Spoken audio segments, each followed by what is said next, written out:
So here's a frequently asked question. The question goes like this. My video or my image looks great in my source monitor in the upper left.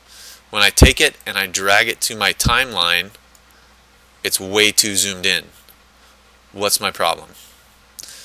Alright, so here's the answer. So all of these images, same deal. If I grab another image here, looks great up here, pull it to my timeline, scrub over it, it's too zoomed in.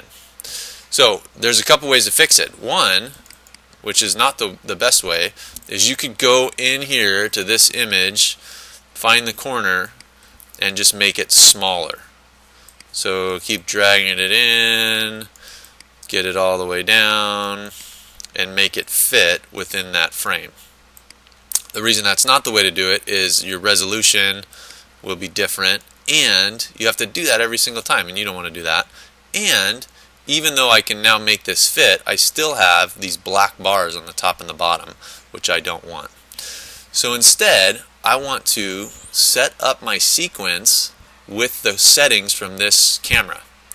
The way to do that is let Premiere do all the work for me. So instead of having to know exactly what this the settings for this particular camera and how to do that, if I went into File, New, Sequence, to know everything in here and to know the camera type and all this, I don't need to know all that. I can instead take my video from my project panel, click, hold, and drag to this new sequence icon. And when I drop it there, that will set up a new sequence with the settings from that camera. So now you see I have a new sequence over here. It's named after that image. And I have it here. I've got the sequence icon, and I can rename this the name of my project. And so now I've got that here.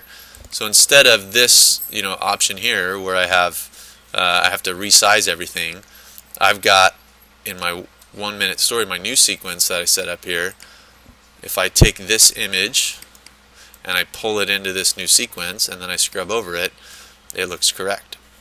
So the quick tip is set your sequence with your video so that they'll match.